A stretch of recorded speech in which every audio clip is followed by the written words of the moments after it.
Baik, Assalamualaikum warahmatullahi wabarakatuh. Perkenalkan, nama saya Muhammad Hafiz Fakih dengan NIM 2309116048 dari Sistem Informasi A23. Pada kesempatan kali ini saya akan menjelaskan mengenai sistem manajemen perpustakaan digital untuk mata kuliah analisis desain perangkat lunak. Masuk untuk latar belakang sendiri, perpustakaan merupakan pusat informasi yang mendukung proses belajar, riset, dan literasi. Namun sayangnya masih banyak perpustakaan yang menggunakan sistem manual yang rentan terhadap kesalahan dan tidak efisien. Oleh karena itu, digitalisasi sistem perpustakaan diperlukan untuk mengotomatisasi layanan seperti pencarian buku, peminjaman, dan pengembalian sehingga meningkatkan efektivitas, efisiensi, dan juga aksesibilitas layanan perpustakaan bagi pengguna. Lanjut, untuk tujuan itu sendiri ada 4 poin. Yang pertama itu mengotomatisasi proses peminjaman, pengembalian, dan pencarian buku, meningkatkan efisiensi dan akurasi pengelolaan data buku dan anggota. Selanjutnya itu ada mempermudah akses informasi bagi pengguna, dan yang terakhir itu mendukung digitalisasi layanan perpustakaan secara terstruktur dan juga berkelanjutan. Oke, untuk dalam perancangan ini kami menggunakan activity diagram. Activity diagram ini digunakan untuk menggambarkan alur proses bisnis dalam sistem manajemen perpustakaan digital, mulai dari interaksi awal pengguna di halaman utama, proses pendaftaran atau login, pencarian dan peminjaman buku, hingga pengembalian serta pemberian sanksi jika terjadi keterlambatan. Untuk gambar dari activity diagram dapat dilihat bahwa kami di sini menggunakan 3 aktor. Yang pertama itu adalah anggota, asisten, dan juga admin. Dimulai dari anggota, lanjut ke landing page. Si anggota ini bisa melakukan login maupun daftar.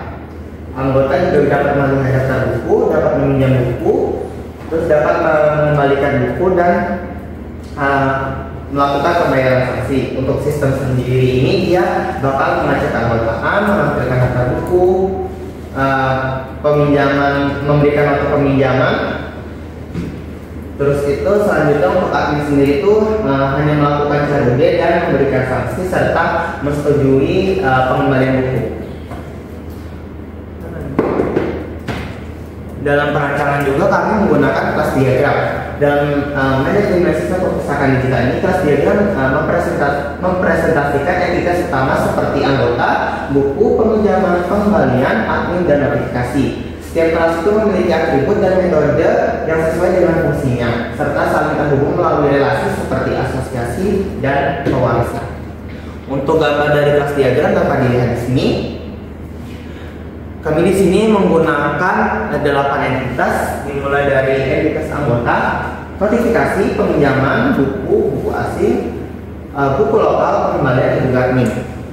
Untuk di setiap entitas sendiri itu mereka memiliki metode dan fungsinya masing-masing. Yang pertama itu ada anggota, di anggota itu dapat memvalidate, registrasi, dan login. Untuk notifikasi itu dia hanya mengirimkan notifikasi. Peminjaman ini fungsinya itu sebagai membuat peminjaman dan juga cek status peminjaman. Nah, untuk entitas buku sendiri di sini dia menampilkan info buku, update status, dan searching buku. Nah, untuk entitas buku sendiri dia ini memiliki inheritance atau pewarisan, di mana buku ini memiliki 2 pewaris, yaitu buku asing dan juga buku lokal.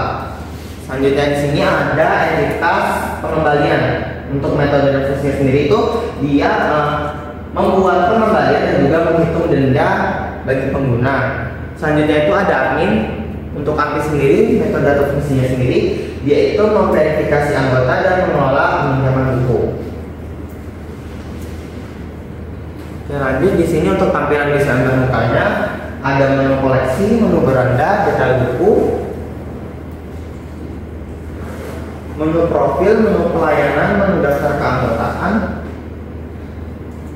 Untuk menu login, menu registrasi, di sini ada menu form peminjaman, menu beranda admin, menu koleksi admin. Selanjutnya ada menu daftar buku. Ini kita coba untuk melakukan demonstrasi.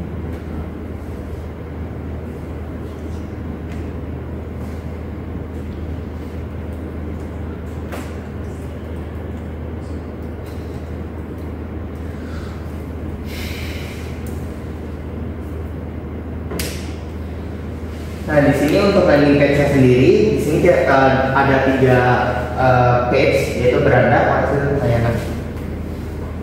Kita ke menu koleksi. Nah, di menu koleksi ini si user dapat melihat buku.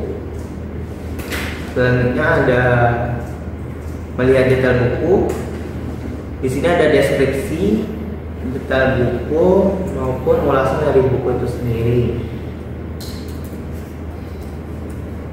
Selanjutnya di sini ada menu profil dan menu pelayanan. Nah, untuk menu pelayanan sendiri di sini isinya itu terkait waktu pelayanan jam operasional dari perpustakaan sendiri dan juga daftar keanggotaan. Di sini user bisa daftar keanggotaan. Nah, si user harus mengisi nama lengkap, email, nomor telepon, dan alamat, serta upload identitas diri seperti KTM, KTP, atau identitas lainnya.